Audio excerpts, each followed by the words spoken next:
Hello friends, welcome back to my YouTube channel learning creations. कैसे हैं आप सभी? उम्मीद करती हूँ आप सब अच्छे होंगे।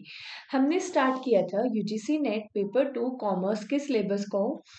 आज उसी में आगे बढ़ते हुए बिजनेस इकोनॉमिक्स के प्रीवियस ईयर क्वेश्चंस को प्रैक्टिस करेंगे।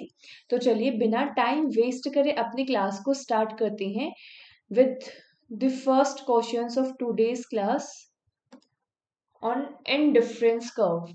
यहाँ पूछा गया है इंडिफरेंस कर्व की प्रॉपर्टी क्या है। इंडिफरेंस कर्व कहाँ आता है? आपके कंज्यूमर बिहेवियर कंसेप्ट के अंदर। कंज्यूमर बिहेवियर कंसेप्ट किस पे बेस है? यूटिलिटी पे बेस है। कितने टाइप की यूटिलिटी होती है? दो टाइप की यूटिलिटी होती है। एक होती है कार्डिनल, एक होती है ऑर्डिनल। और इंडिफरेंस कर्व किस में पढ़ते हैं हम? ऑर्डिनल के अंदर। कार्डिनल के अंदर क्या देखते हैं? यूटिलिटी को मेजर किया जाता है इन यूटिल्स। ऑर्डिनल के अंदर हम रैंक देते हैं। इंडिफरेंस कर्व की कौन सी प्रॉपर्टी नहीं है? क्या इंडिफरेंस कर्व का नेगेटिव स्लोप होता है? Yes. indifferent curve of two perfect substitute are concave to the origin। नहीं, concave नहीं होता, this is convex। indifference curve आपका convex होता है। अगर परफेक्ट सब्सिट्यूट दे रखा, ये तो दे रखा है इनपरफेक्ट सब्सिट्यूट, अगर इनपरफेक्ट सब्सिट्यूट होता है तो कॉन्वेक्स टू ओरिजिन होता है। परफेक्ट सब्सिट्यूट के अंदर आईसी का कर्व जो है वो स्ट्रेट लाइन बनेगा। एंड परफेक्ट कॉम्प्लीमेंट्री के अंदर, परफेक्ट कॉम्प्लीमेंट्री के अंदर आईसी का कर्व एल शेप बनता है। समझ में आया? IC curve do not intersect nor are they tangent to one another. Yes. Upper IC indicate a higher level of satisfaction. बिल्कुल सही। Then the correct answer of this question is option number second. Move on to the next question. The inverse relation between the variation in price and quantity demand is not due to। इसमें पूछ रखा है आपकी law of demand की एसम्पशंस क्या होती हैं, कहाँ पे लॉ ऑफ डिमांड आपका एप्लीकेबल नहीं होता, ये पूछ रखा है सिंपली।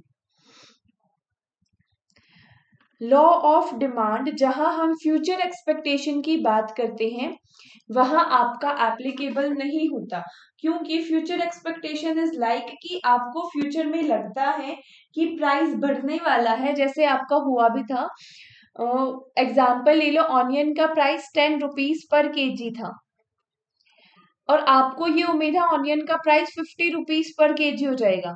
ये टुडे है। कल जो आपको सुबह ऑनियन का प्राइस मिल रहा है वो मिल रहा है 12 रुपीज पर केजी। परसों आपको मिल रहा है 15 रुपीज पर केजी। तो कल और परसों भी इसकी डिमांड कंटिन्यू ही रहेगी, क्योंकि जनता को उम्मीद है कि ये प्राइस तो 50 रुपये हो जाएगा।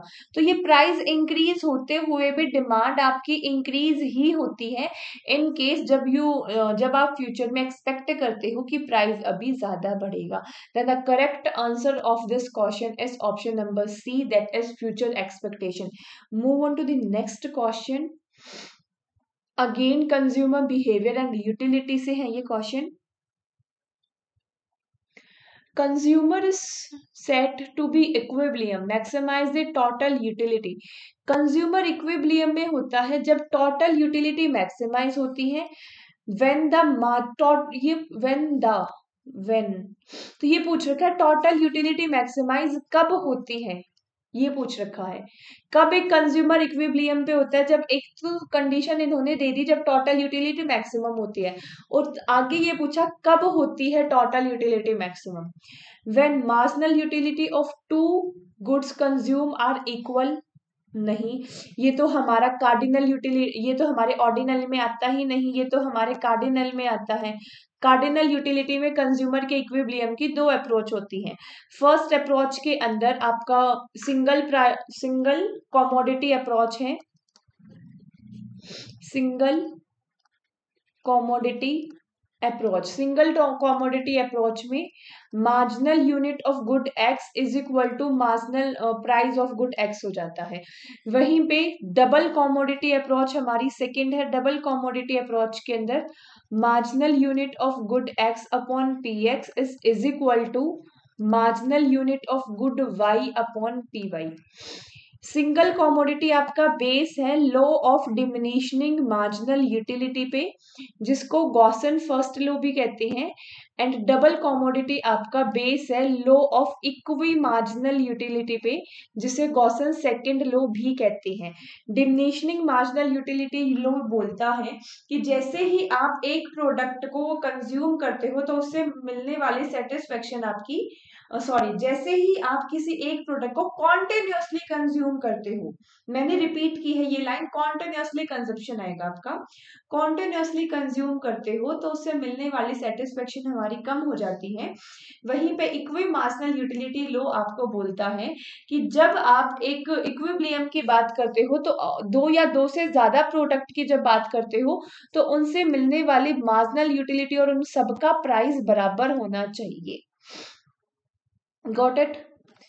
द प्रोपोर्शन ऑफ मार्जिनल, ये तो इसका मतलब फर्स्ट तो आंसर नहीं होगा, सेकंड पे आ जाओ। The proportion of marginal utility are respective price are equal, जो प्रोपोर्शन है मार्जिनल यूटिलिटी का और उसका रिस्पेक्टिव प्राइस इक्वल होगा, ये हमारी सिंगल कॉमोडिटी अप्रोच होती है। ये भी हमारी कार्डिनल के अंदर आती है, ऑर्डिनल में नहीं आती। और यूटिलिटी वाला ये कंसेप्ट हमारे आईसी का ऑर्डिनल का है। Consumer get full satisfaction from the consumption, जब कंज्यूमर को फुल सेटिस्फेक्शन मिल जाती है उसकी कंजप्शन से। टोटल यूटिलिटी, हाँ कह सकते हो आप कि टोटल यूटिलिटी मेरी मैक्सिमाइज होती है जब कंज्यूमर को फुली सेटिस्फेक्शन मिल जाती है उसकी कंजप्शन से। The consumer feel satisfied with it expenditure to the various goods, consumer satisfied होता है जब वो खर्चा करता है बहुत सारी गुड्स पे। क्या होगा इसका correct answer? Total utility maximum कब होती है?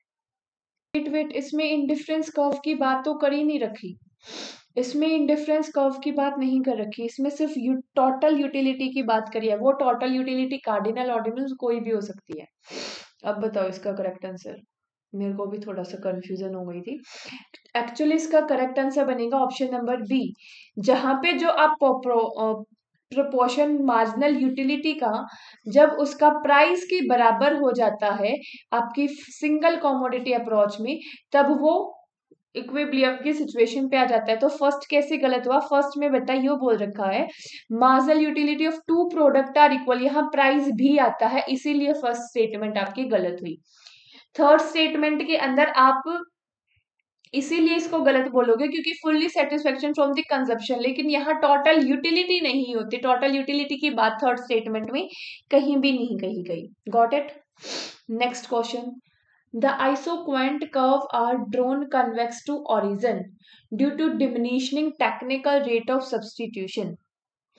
एक होता है आइसोक्वेंट कर्व और एक होता है indifference curve.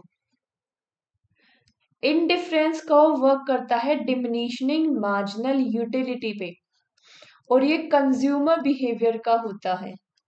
Isoquant curve work करता है आपका डिमिनिशनिंग रेट ऑफ टेक्निकल सब्सटीट्यूशन पे और ये हमारे प्रोड्यूसर के पॉइंट ऑफ व्यू से होता है।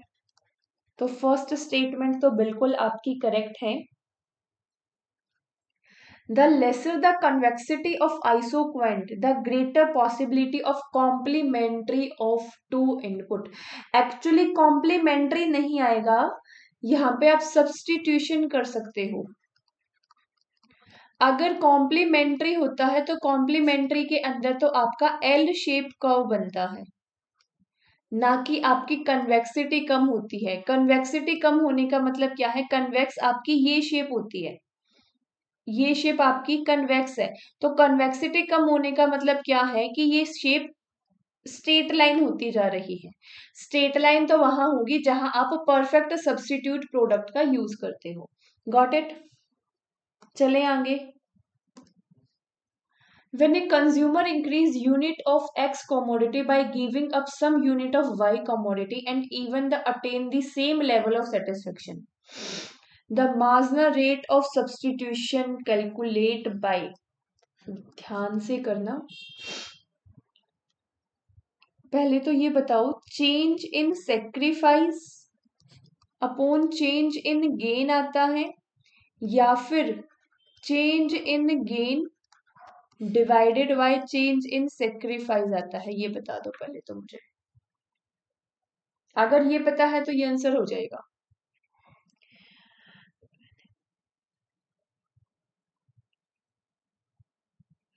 The correct is change in sacrifice upon gain आता है। तो सेक्रीफाइस कौन कर रहा है यहाँ पे? When a consumer increase the unit of good X commodity by giving up some unit of Y commodity, मतलब वाई को सेक्रीफाइस किया जा रहा है, तो change in Y commodity divided by change in X commodity, यही इसका सही आंसर बनेगा। 32 का आपका ऑप्शन नंबर 3। क्योंकि मार्जिनल यूटिलिटी का चेंज हम देखते नहीं, और पहले हमारा चेंज जो सेक्रीफाइस करते हैं उसका आता है, डिवाइड में हम जो गेन करते हैं उसका आता है, इसलिए ऑप्शन नंबर फर्स्ट भी रॉन्ग हो गया आपका। चलिए आगे नेक्स्ट क्वेश्चन पे। In which of the following pricing policy a firm charge higher initial price for product and reduce its over time as demand at the higher price is satisfied? Type of pricing से ये question है। Type of pricing marketing में भी आएगा ये आपका।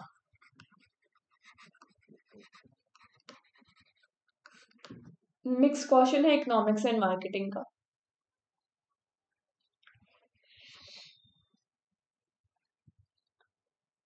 विच of the following pricing policy, कौन सी प्राइसिंग पॉलिसी में से इसमें इनिशियली प्राइस को हाई चार्ज किया जाता है for the product and reduce it over a time for demand at the higher product is satisfied?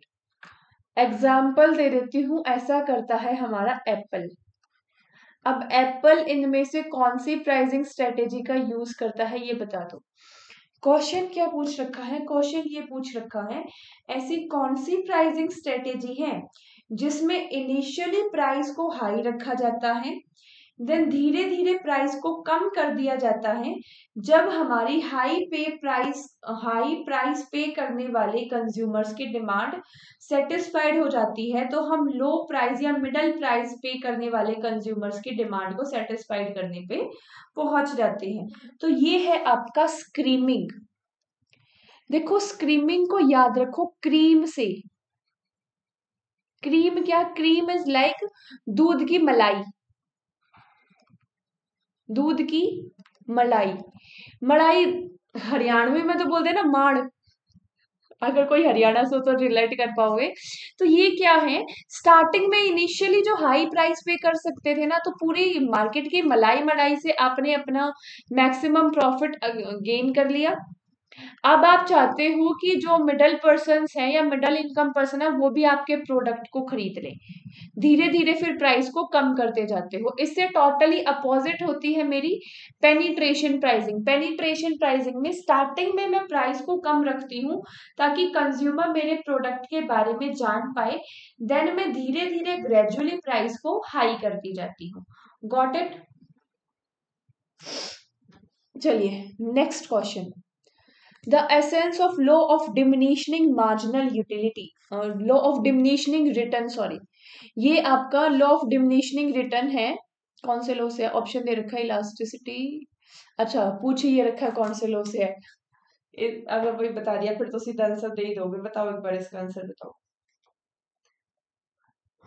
Production function के अंदर आपका एक लॉ आता है, क्या नाम है? शॉर्ट रन के अंदर काम करता है वो लॉ, क्या नाम है उस लॉ का?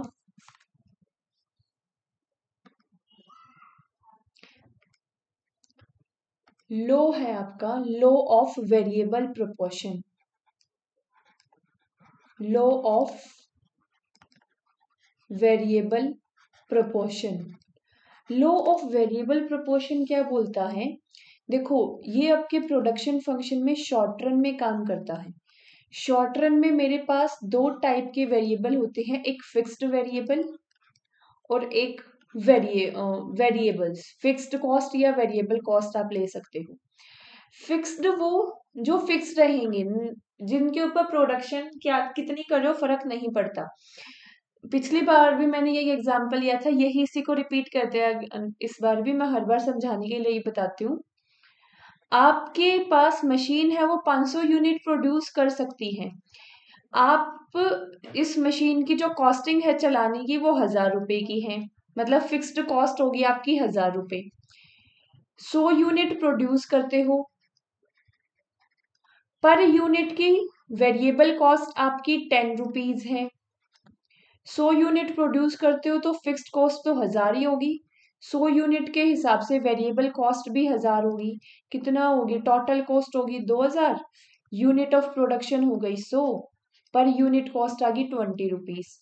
वहीं पे 500 यूनिट प्रोड्यूस करते हो, फिक्स्ड कॉस्ट वही 1000, वेरिएबल कॉस्ट हो गई इस बार आपकी 5000, टोटल कॉस्ट हो गई आपकी 6000। कितनी यूनिट प्रोड्यूस कर रहे हो? 500। 2 जीरो से 2 जीरो, 5 1 जा 5 एंड 5 2 जा 12। यहाँ पर यूनिट कॉस्ट क्या आ गई? 20।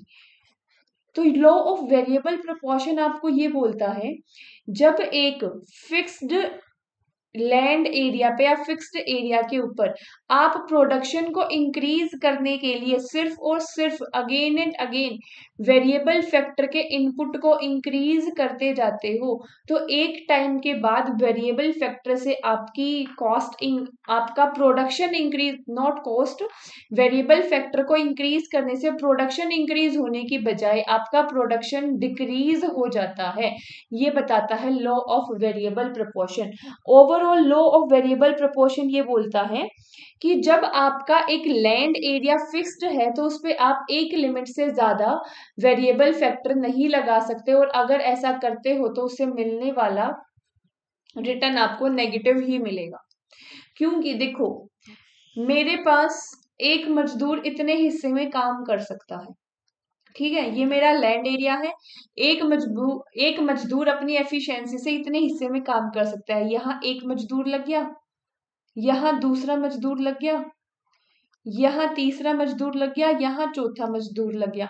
अगर आपने इसके बीच में पांचवें मजदूर को घुसाने की कोशिश करी, तो पहली बात तो पांचवें मजदूर के यहाँ काम ही नहीं है, और फिर भी जबरदस्ती घुसा दिया तो इसके पास तो काम था नहीं, ना ये इसे काम करने देगा, ना ये इसे काम करने देगा, ना इसे, बल्कि लड़ाई झगड़ा हो जाएगा, कॉन्फ्लिक्ट अराइज हो जाएंगे, एफिशिएंसी डिक्रीज हो जाएगी। ये बोलता है लॉ ऑफ वेरिएबल प्रोपोर्शन।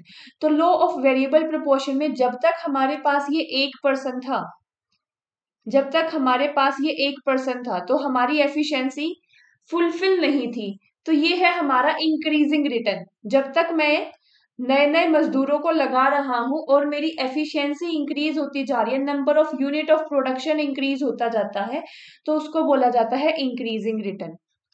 जब मेरा नए मजदूर लगाने से, नए वेरिएबल फैक्टर को लगाने से मेरा रिटर्न कांस्टेंट हो जाता है, तो उसे बोला जाता है डिक्रीजिंग रिटर्न। और अगर नए मजदूर के लगाने से मेरा कांस्टेंट होने की बजाय नेगेटिव हो जाता है, कि अब कुछ नया मजदूर आया, कुछ फायदा करने की बजाय दूसरों को भी काम नहीं करने दिया, उल्टा नुकसान हो गया, तो उसे बोला जाएगा आपका नेगेटिव रिटर्न।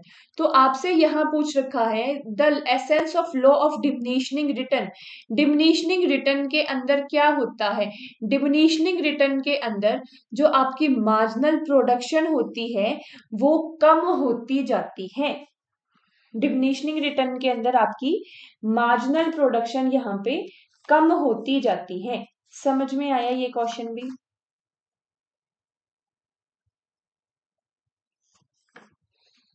नेक्स्ट चले, चलो। In which of the following commodity when a consumer spend so much that negative income effect overwhelm the positive substitution effect, so the underline demand curve positively slope. देखो, एक होता है price effect. Price effect combination है किसका? Substitute effect and income effect का। Then you can say substitution effect plus income effect is equal to price effect होता है। Clear? आप बता दो मेरे को इसका आंसर।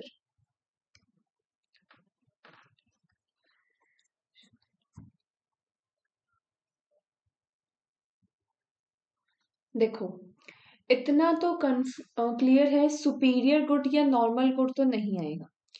जो कंफ्यूजन है वो है गिफन गुड या इंफीरियर गुड्स के अंदर।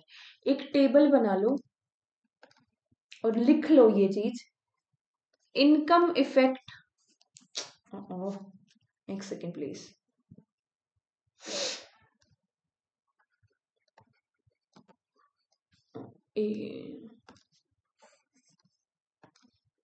पहले लिखो गिफन गुड। गिफन गुड में income effect and substitution effect. Giffen में जो इनकम इफेक्ट होगा वो पॉजिटिव होगा और जो सब्स्टिट्यूशन इफेक्ट होगा वो नेगेटिव होगा। वहीं पे इंफीरियर के अंदर आपका इनकम इफेक्ट नेगेटिव होता है एंड सब्स्टिट्यूशन इफेक्ट पॉजिटिव होता है।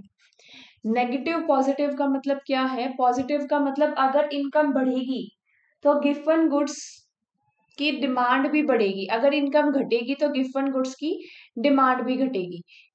पॉजिटिव का मतलब क्या है? बढ़ेंगी तो साथ में, घटेंगी तो साथ में। नेगेटिव इफेक्ट का मतलब क्या है? एक बढ़ेगी तो दूसरी घटेगी।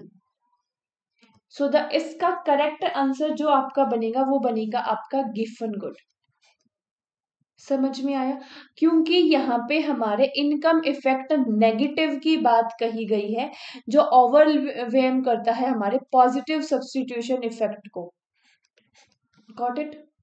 आ गया जो excess capacity is not noticed in which of the following condition. किस कंडीशन के अंदर एक्सेस कैपेसिटी को हम नोट करके नहीं चलते हैं?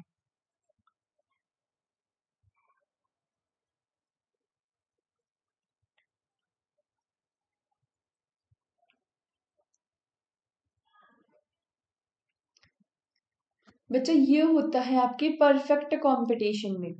परफेक्ट कंपटीशन में हम एक्सेस कैपेसिटी को नोट करके नहीं चलते हैं, क्योंकि यहाँ पे हमारा same price and same product होता है। प्रोडक्ट के अंदर किसी भी टाइप का कोई चेंज नहीं होता, तो हम एक्सेस कैपेसिटी को नोटिस करके नहीं चलते, बिकॉज प्रोडक्ट टोटली सेम है ना। Next, at time a business may face the situation where it has to shut down its operation. Reason, if the revenue is less than its variable cost,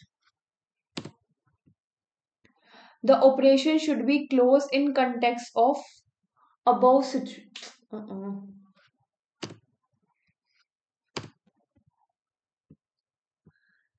एक second. At time the business may face the situation where it has to shut down its operation, its revenue is less its variable cost, and operation should be closed down. अगर revenue variable cost के बराबर भी है ना, तो भी shut down नहीं करते आप। ये तो आपका बिल्कुल सही आंसर है, एक्सप्लेनेशन भी बिल्कुल आपकी ठीक दे रखी है। लेकिन याद रखना ये वाला पॉइंट, अगर रेवेन्यू वेरिएबल कॉस्ट के बराबर है तो ये सिचुएशन होती है हमारी नॉर्मल प्रॉफिट की, और अगर रेवेन्यू टोटल कॉस्ट के बराबर है तो ये होता है सुपर नॉर्मल प्रॉफिट। एक होता है इकोनॉमिक प्रॉफिट, एक होता है अकाउंटिंग प्रॉफिट। इकोनॉमिक प्रॉफिट के अंदर हम इम्प्लीसिट एंड एक्सप्लीसिट दोनों कॉस्ट को लेके चलते हैं, लेकिन अकाउंटिंग प्रॉफिट में मैं only and only explicit cost को कंसीडर करता हूँ। ये पॉइंट भी ध्यान रखना, प्रीवियस ईयर क्वेश्चन है, इसके ऊपर जो क्वेश्चन बेस था वो हमने पिछले क्लास में अपनी क्वेश्चन सीरीज में ही किया भी था। प्लेलिस्ट प्लीज रेफर कर लेना, बहुत हेल्प होगी, ट्रस्ट मी। ये जो मैं आपकी क्लासेस ले रही हूँ ना, देखो एक यूनिट को मैं 8 से 10 क्लास के अंदर कंप्लीट करवा रही हूँ, और एक्चुअली में बेसिक अगर आपका हो गया तो फिर तो सिर्फ अपनी खुद की प्रैक्टिस का गेम रह जाता है। एक यूनिट की 10 क्लासेस मैं आपको सिस्टमैटिक तरीके से बिल्कुल दे रही हूँ, जहां पे किसी भी टाइप का कोई भी चीज आपको, हर टाइप के क्वेश्चन मिलेंगे, हर टाइप का कंसेप्ट मिलेगा। फिर भी आपको कोई ऐसा कंसेप्ट लगता है कि मैडम ये वाला कंसेप्ट भी हमें करना है, तो आप उस टॉपिक का नाम मैसेज करो, यूनिट बताओ, मैं नेक्स्ट डे ही उसी टॉपिक पे वीडियो बनाऊंगी पहले। लेकिन पढ़ना शुरू कर दो, एग्जाम आने वाला है, एप्लीकेशन फॉर्म्स का वेट मत करना आप। Got it? चलिए क्वेश्चन करें अब अपना, कार्डिनल यूटिलिटी पे बेस है। Cardinal utility analysis of consumer behavior is based on which of the following assumptions?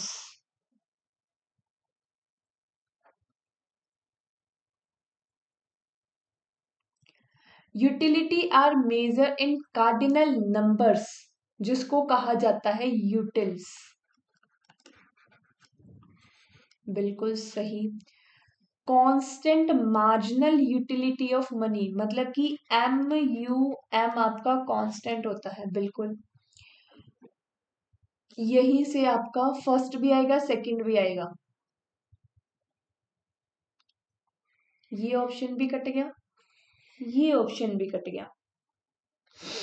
अब ये देख लो बस फोर्थ आएगा या नहीं आएगा। Gaussian first law of consumption, cardinal utility के ऊपर हमारा गॉसन फर्स्ट लॉ आता है, मैंने जस्ट अभी आपको बताया। बिल्कुल सही। Then the option second is your correct answer. Next, match the following है।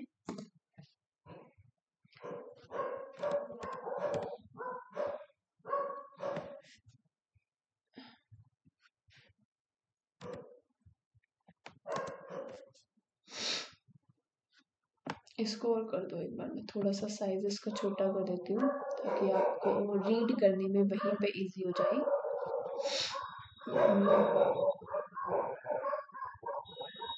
ओके, अब करो।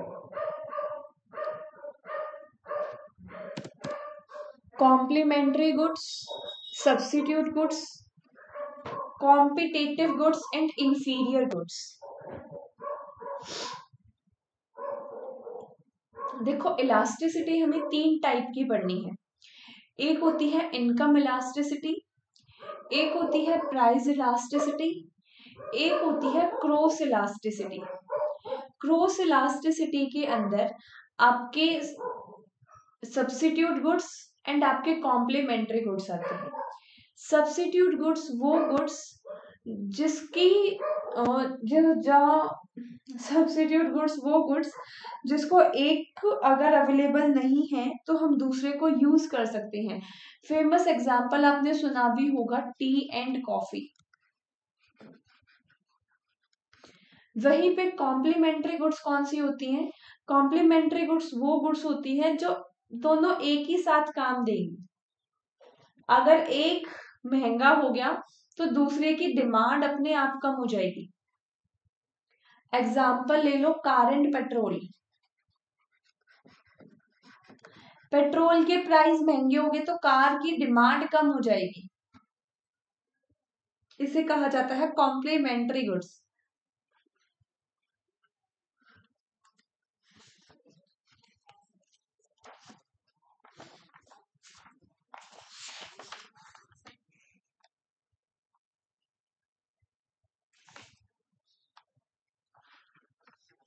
देखो, कॉम्प्लीमेंट्री गुड्स का नेगेटिव रिलेशन होता है और सब्स्टिट्यूट गुड्स का पॉजिटिव रिलेशन होता है। नेगेटिव रिलेशन का मतलब क्या है कि जो क्रॉस इलास्टिसिटी है वो यूनिटी से कम होगी, तो बी का तो बनेगा 3। ऑप्शन ये कट गया, ये कट गया एंड ये भी कट गया। एक से ही हमारे पास हमारा करेक्ट आंसर आ गया, दैट इज ऑप्शन नंबर 2। एक second, complementary negative B,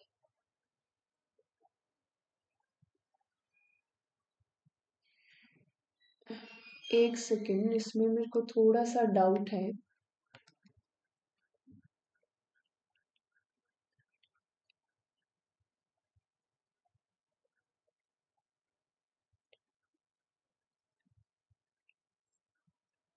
unity नहीं आएगी, लेस देन 0 आएगा। क्योंकि कॉम्प्लीमेंट्री गुड्स में नेगेटिव रिलेशन होता है एंड सब्स्टिट्यूट गुड्स में आपका पॉजिटिव रिलेशन होता है। तो सब्स्टिट्यूट होता तो मोर देन वन आता, और कॉम्प्लीमेंट्री है तो लेस देन जीरो, जीरो से कम होगा जब भी तो नेगेटिव होगा। तो इसका आंसर 4 बनेगा, सी का 4, ऑप्शन नंबर सी बनेगा आपका। It's my bad, option number C. Income elasticity less than zero, inferior goods, क्योंकि इंफीरियर गुड्स कौन सी होती है हमारी, bad quality goods. Bad quality goods में हमारी इनकम अगर बढ़ेगी तो मैं बैड क्वालिटी गुड्स को कम परचेज करूंगा, तो इनकम इलास्टिसिटी इनकी भी नेगेटिव होती है, क्योंकि इनकम के इंक्रीज होने से इनकी डिमांड कम हो जाती है। Got it. Cross elasticity less than unity, ये बनेगा आपकी कॉम्पिटेटिव गुड्स में, and income elasticity less than unity ये आएगा आपके सुपीरियर गुड्स के अंदर। Got it. चलिए नेक्स्ट क्वेश्चन।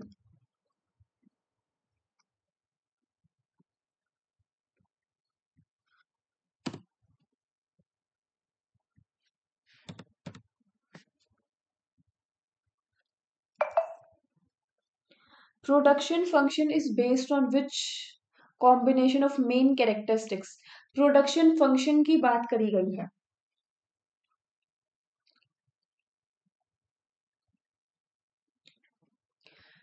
प्रोडक्शन फंक्शन के अंदर मैं कॉम्प्लीमेंट्री चीजों को लूंगी कि मेरा प्रोडक्शन फंक्शन कंप्लीट हो सके।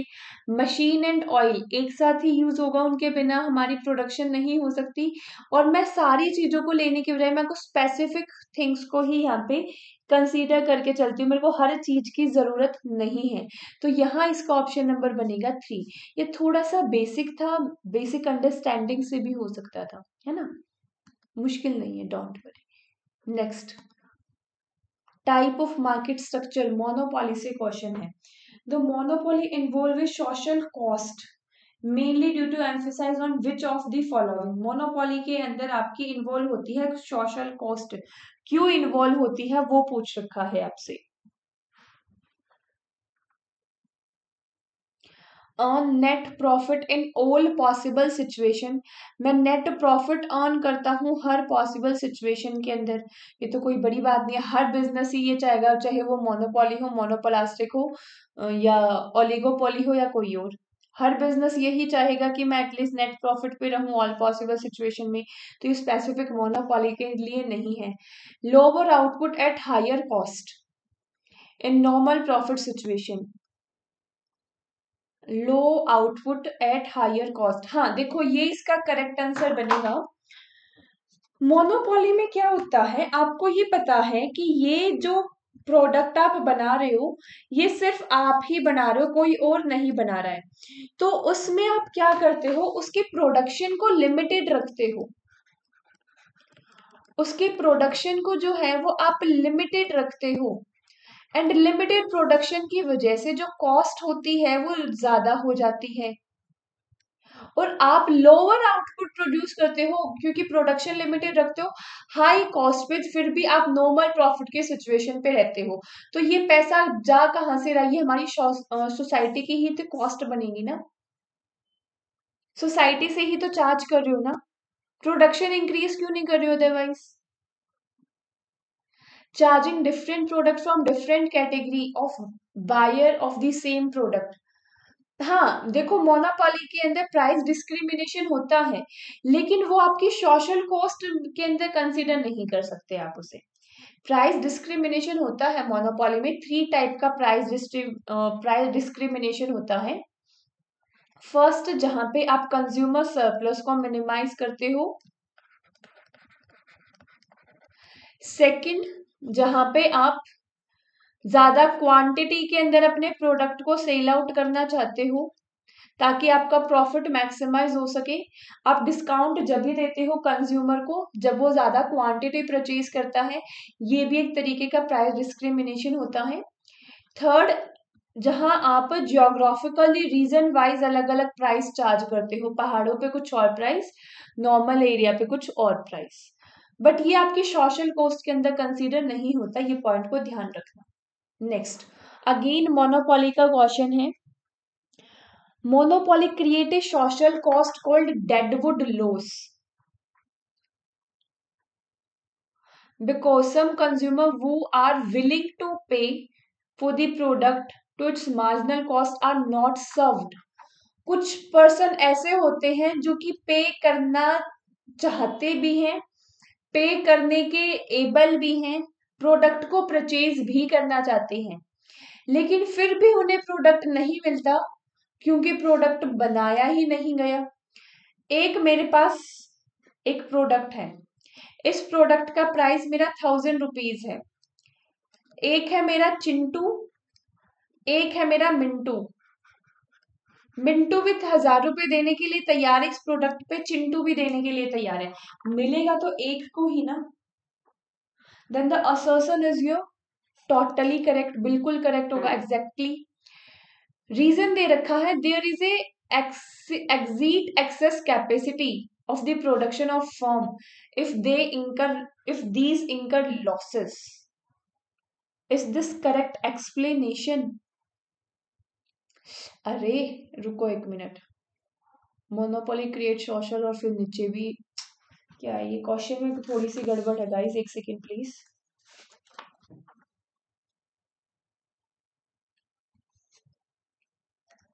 अच्छा, ये तो आपको एक स्टेटमेंट दे रखी है, ये तो इन्होंने लाइक हमारा उसमें होता है ना लॉजिकल रीजनिंग में प्रपोजिशन ट्रू, इसको तो आपको ट्रू मानना ही है, उसके बेसिस पे असर्शन और रीजन का आंसर देना है। ये तो आपको मानना ही है ट्रू, ये तो ट्रू है भी और मानना भी है। इवन असर्शन आपको दे रखा है there exist excess capacity of the production of firm if they incur loss, the production level has to remain below the economic capacity level. मतलब आप प्रोडक्शन ज्यादा कर सकते थे लेकिन आपने करी नहीं, प्रोडक्शन लेवल आपका कम रह गया इकोनॉमिक कैपेसिटी लेवल के, जितना आप इकोनॉमिकली कैपेबल थे, आप जितना अर्न कर सकते थे उतना आपने नहीं किया। The production level has remain below the economic capacity level. आपका यहाँ पे ना ये रीजन गलत बनेगा, आपका असर्शन सही है बिल्कुल, लेकिन ये रीजन गलत बनेगा। उसका रीजन ये है क्योंकि यहां दे रखा है the production level has to remain below, लेकिन एक्चुअली मोनोपोली के अंदर आप जितने पैसा अर्न करना चाहते थे उसकी प्रोडक्ट डिमांड जैसे ही ज्यादा आती है, जैसे ही आपकी डिमांड ज्यादा आती है आप उसके प्राइस को ऑटोमेटिक बढ़ा देते हो जब आपके पास नंबर ऑफ यूनिट कम होती है।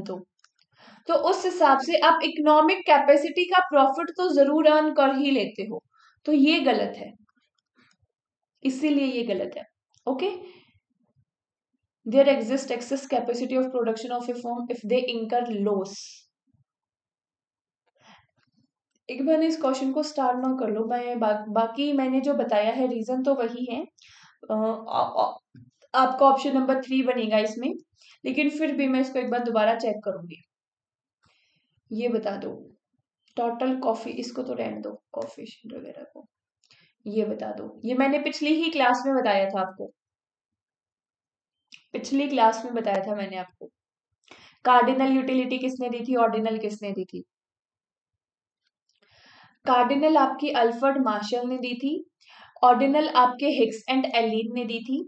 ऑर्डिनल यूटिलिटी की ही एक एक्सटेंड वर्जन है आपके लॉजिकल ऑर्डर एनालिसिस, जो कि आपके हिक्स ने दी थी। इसमें ये बोला जाता है कि आप जो भी कंज्यूमर को सर्व करने वाले हो वो देखो लॉजिकली उस कंज्यूमर के लिए उसकी वैल्यू होनी चाहिए। यूं नहीं है कि आप उसको बातों में उलझाकर उनको इमोशनल कर कर वो प्रोडक्ट अपना सेल करो। लॉजिकली कंज्यूमर को फील होना चाहिए कि यस इस प्रोडक्ट की इतनी वैल्यू है। तो ये आपकी ऑर्डिनल यूटिलिटी की ही एक एक्सटेंशन दी थी हमारे हिक्स ने। देन आपकी रिवील्ड प्रेफरेंस थ्योरी जो कि सैमुअल्सन ने दी थी। रिवील्ड प्रेफरेंस थ्योरी आपको प्रेफरेंस देती है, किसके बेसिस पे? रिवील्ड प्रेफरेंस थ्योरी आपको प्रेफर करती है बंडल ऑफ गुड्स पे। देखो मैं आपने ना मेरे को 10 रुपीज पे किए, 10 रुपीज के अंदर मैं आपको 5 बिस्किट के पैकेट ऑफर करता हूँ, आप कहोगे मजे आ गए, फिर इसी 10 रुपीज में मैं 8 बिस्किट के पैसे बिस्किट ऑफर करता हूँ, आप और खुश। इसी 10 रुपीज में मैं 10 ऑफर करता हूँ और खुश। 12 ऑफर करता हूँ और खुश। मतलब आपकी जो प्रेफरेंस है वो चेंज होती जा रही है, आपकी उतना ही पे करो लेकिन आप प्रेफरेंस चेंज होती जा रही है आपकी। ये कॉन्सेप्ट आपका दिया है सैमुअल्सन ने। Got it. नेक्स्ट है आपका cost plus pricing strategy. Cost plus pricing strategy is suitable for, ये भी वैसे मार्केटिंग का ही कंसेप्ट है, मैं इसको मार्केटिंग में भी लूंगी कॉस्ट टाइप ऑफ प्राइसिंग के अंदर, लेकिन यहाँ अगर किसी को आंसर आता हो तो बता दो। इसका करेक्ट आंसर तो बनेगा ऑप्शन नंबर 3। रीजन मेरे को आप लोग बताओगे, ये मैं एक्सप्लेन नहीं करूंगी। नेक्स्ट क्वेश्चन आ जाओ, ये भी याद ही करने का है, इतने ही रखते हैं आज अपनी क्लास को, क्योंकि अभी मेरे को भी एकदम थोड़ा सा काम आ गया। देन एट लास्ट, जैसा मैं हमेशा बोलती हूँ, really really thank you so much to all of you to join with us. Continuous preparation रखना, बहुत बढ़िया कर रहे हो और बढ़िया कर लोगे। छोड़ना नहीं है, एग्जाम सिर पे है, वेट नहीं करना एग्जामिनेशन फॉर्म का, कॉन्टिन्यूस प्रिपरेशन रखनी है हमेशा। Got it. कोई भी डाउट हो, कोई भी क्वारी हो, कमेंट करो। कोई टॉपिक समझ नहीं आ रहा, टॉपिक बताओ, मैं बनाऊंगी वीडियो आपके लिए। कोई अलग से अलग पेमेंट नहीं होगी, यूट्यूब के ऊपर फ्री क्लासेस में ही आपको हर चीज मिलेगी। Got it. चलिए, thank you so much once again.